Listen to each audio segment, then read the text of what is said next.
This week's episode of the ArtTactic Podcast is brought to you by ArtTactic.com, where you can now check out our latest report, Extremely Limited, the Roy Lichtenstein Edition Report. Made in collaboration with My Art Broker, we take a deep dive into the Lichtenstein print market, and you can save 15% on this report, as well as all reports on ArtTactic.com by being a loyal listener to the ArtTactic Podcast. Make sure to use the promo code PODCAST15 at checkout. Thanks for listening to the ArtTactic Podcast. I'm your host, Adam Green. It was great seeing so many of you last week in New York, with so many art fairs, gallery openings, and auction previews happening at once. It really felt like an art world overload. Typically, these events are spread out over a few weeks, but this year, TEFAF and Independent moved up their schedules, landing in the same week as Frieze, Nada, Future, and a handful of other fairs. The result was a full-blown art fair explosion in New York. People seemed divided. Some appreciated having everything packed into 1 week, while others felt it was too hectic and hard to keep up with everything. In this week's episode of the podcast, we break it all down with Maximilíano Durón, senior editor at ARTnews. Max covered the fairs extensively, so don't miss his insights in reporting in ARTnews. We hope you enjoy our conversation. Thanks so much for listening.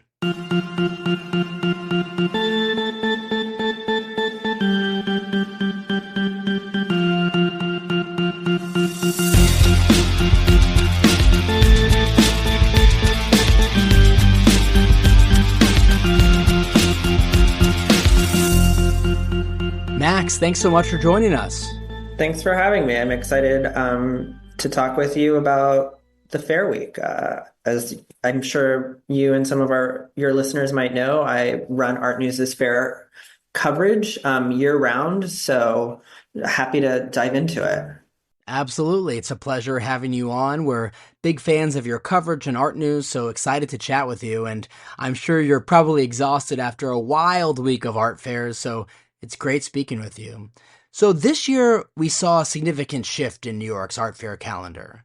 TEFAF and Independent, they coincided with Frieze and Nada, so they all occurred during the same week, which is a significant departure from the traditional staggered scheduling where these events occurred 1 week after another. How did you think this convergence impacted the dynamics of the week in terms of energy, audience engagement, and really the overall experience for galleries and collectors? I think it was a smart move. I think, kind of this shift to having the fairs other than Frieze in May is kind of a post-pandemic thing since the Armory show moved to September instead of March. That's when the other fairs used to be. And so the schedules never got quite right. And so what I think people just kind of approach the main New York fairs almost with a sense of dread of, oh, I have 2 weeks ahead of me that are going to be grueling, running around town to openings, to the fairs, to dinners, to receptions, et cetera, et cetera. When you have it all packed into one thing, I think it's easier to get around.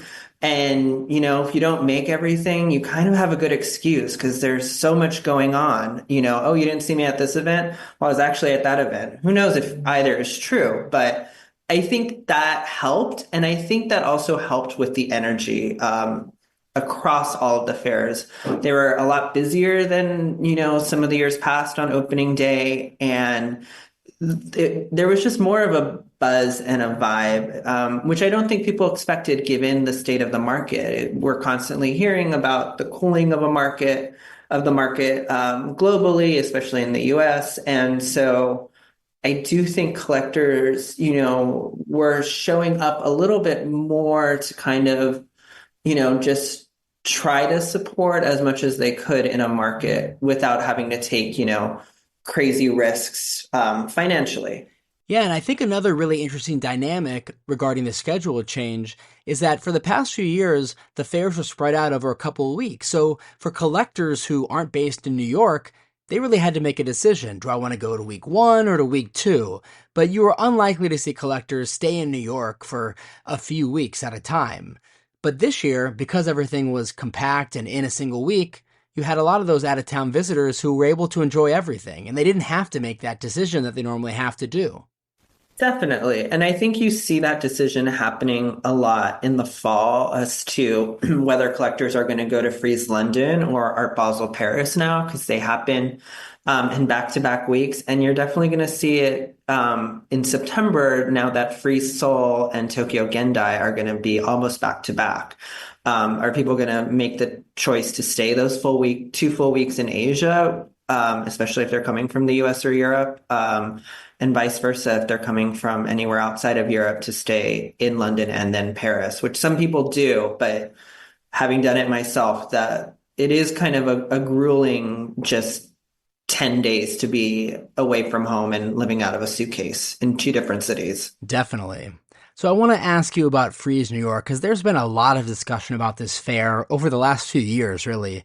And it feels like an awkward New York fair, given the relatively small number of exhibitors who participate and the unusual polarizing layout of the shed. So after attending another edition this year, do you think the format is what Frieze New York will look like for the foreseeable future? Or is there hope for a shift maybe towards something more ambitious? Something like we saw when it used to be on Randall's Island years ago?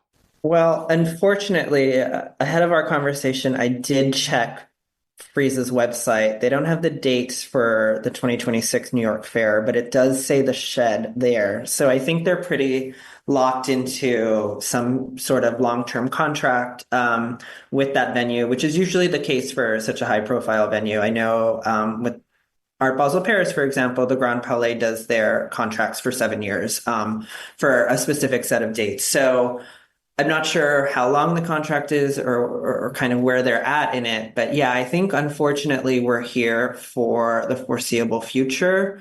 I am surprising myself by saying this, but I yearn for the days of going to Randall's Island. It used to be, in that moment, it felt like such a, journey just to get on the ferry to get out there. But, now that you think about it, with hindsight, it was kind of, you have this romantic idea of just kind of this huge airy tent, even though one year the AC broke. But it definitely felt like it was more exciting. Now at the shed, the fair's become very, very blue chip with, kind of the same exhibitors that are always at all the Friezes and all the Art Basels around the world. There's not really that variety. And, it's very few of those galleries are doing, single artist presentations. It's a lot of inventory of what their roster, and they know that that's what's going to sell, which makes, as a journalist attending the fair a little less exciting. And I think it should as well for collectors, because this is kind of what they haven't been able to sell. And that's kind of what you're seeing,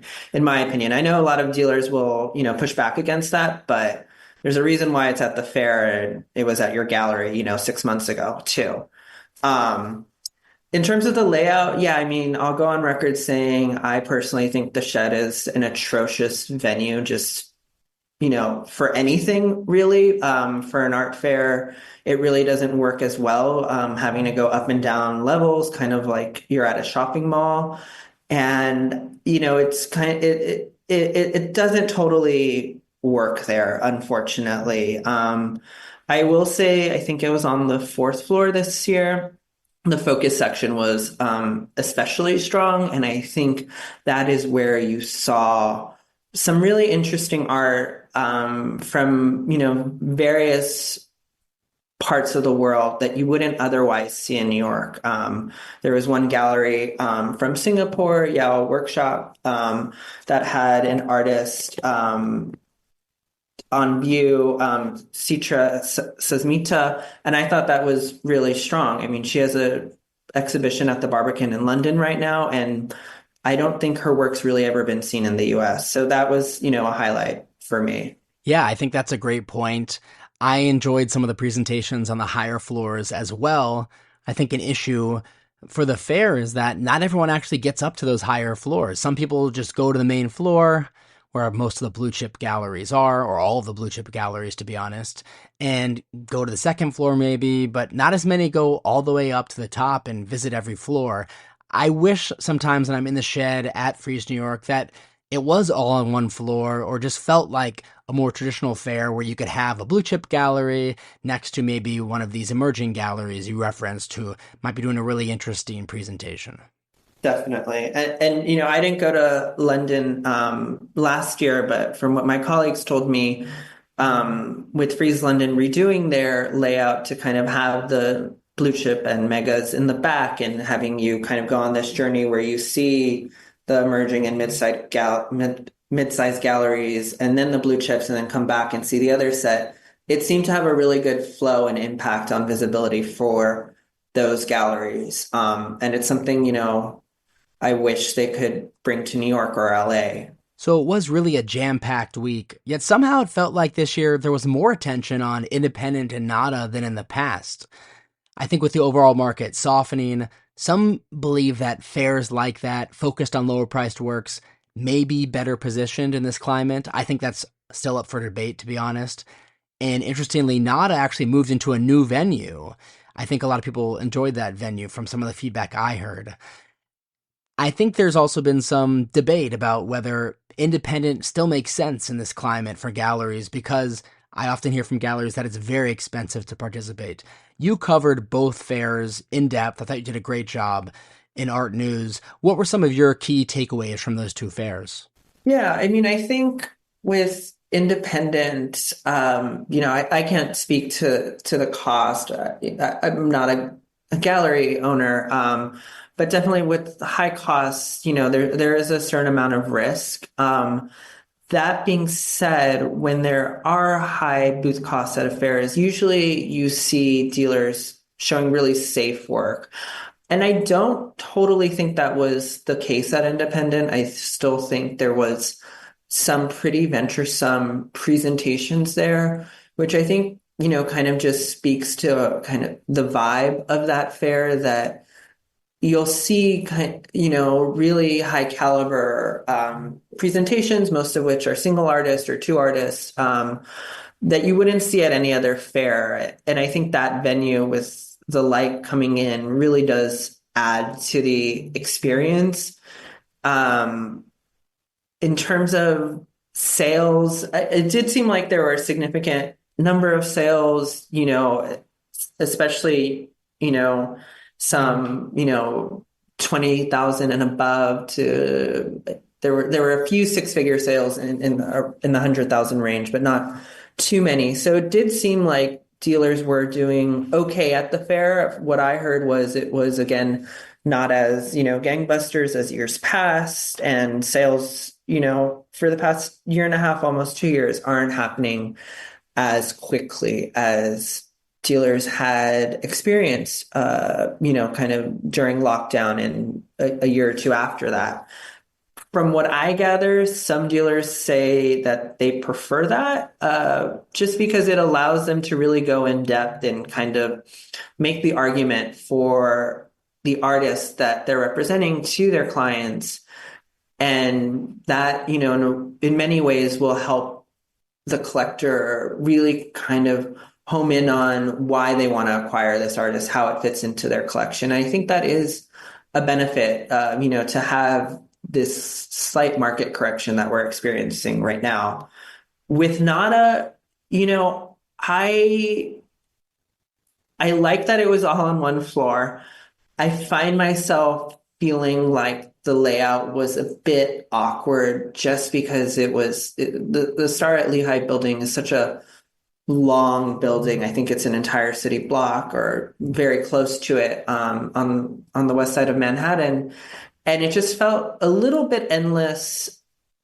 And yet the booths were pretty tiny, which I know for dealers is good because that means their booths are, more affordable and they can make a higher profit. I just didn't totally love how the fair used the space. And if they stay there, I hope there will be a new consideration for the fair layout. But again, it did seem like dealers were selling at, those price points, which were slightly lower than independent, but still in what, the most recent UBS art market report said was the current sweet spot for collectors is, works priced at under 50,000.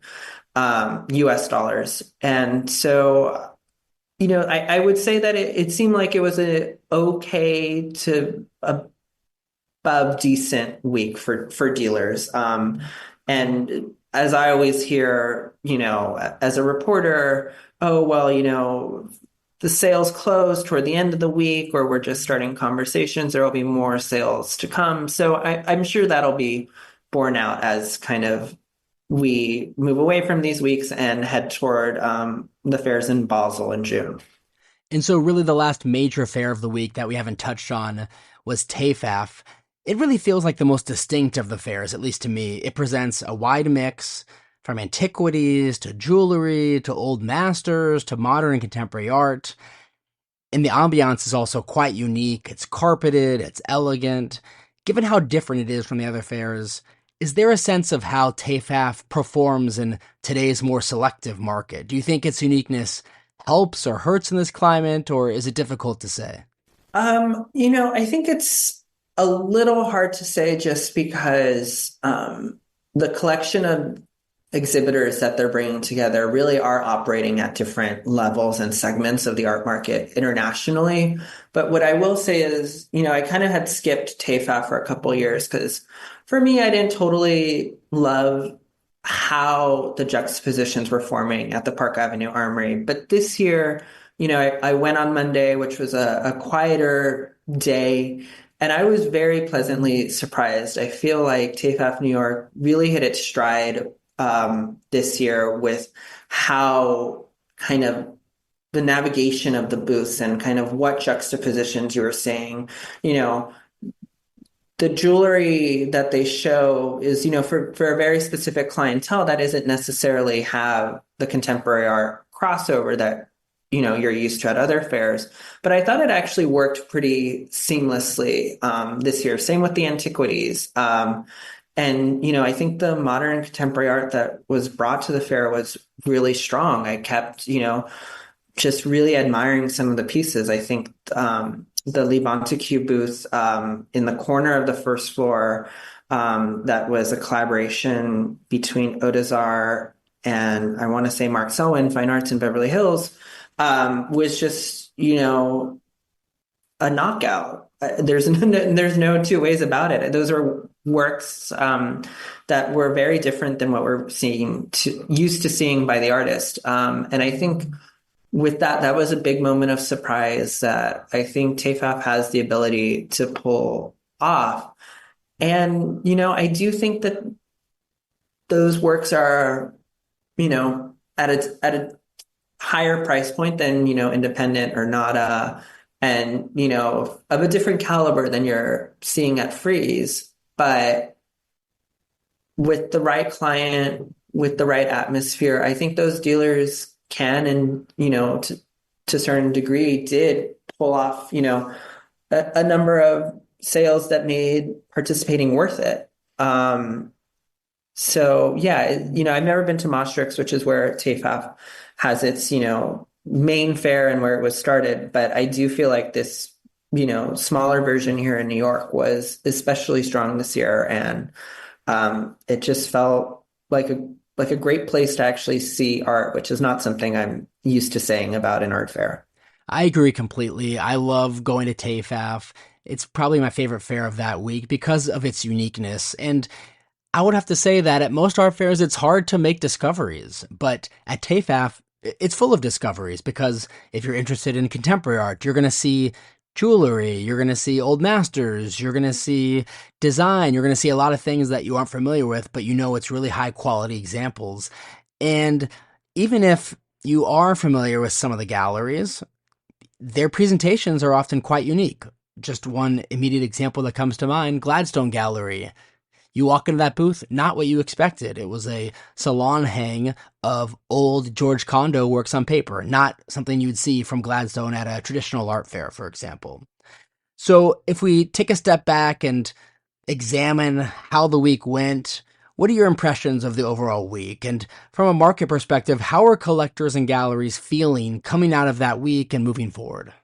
Yeah, I think the week, I would say, probably went as well as can be expected in this market, if not slightly better. You know, in one of the, as many people know, the New York auctions are happening this week, which are, the top evening sales. And in one of the reports we ran this week, it said that the sale had decent but not disastrous results. And I think that's kind of where the market stands right now.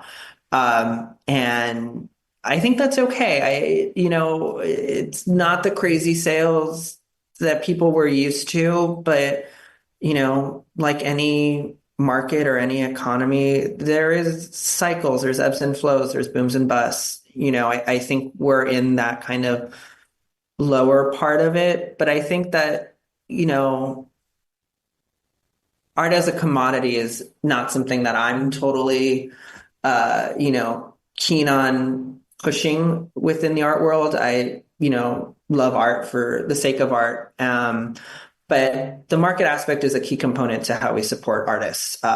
And so I think that being said, I think it was a pretty solid week overall. And I don't think we could have expected much more given where we are within the state of the market, the global economy, and, just the world in general. I think it was good. I agree. I think that was really well put. Max, thanks so much again for coming onto the podcast and sharing your really valuable perspective on all of the fairs around town. It was a jam-packed week. We really enjoyed your coverage in ArtNews. If our listeners haven't checked it out yet, we definitely recommend they do. And where can we find you on social media? Yeah, I'm on Instagram and Twitter at Max Durón, for both handles. I'm not an avid poster, but yeah, my byline is pretty active on artnews.com. And we run a lot of great content, both by me, my colleagues, and freelancers. So please make sure to follow our coverage. Absolutely. Thanks so much again, Max. Speak soon. Thanks, Adam. Great to speak with you.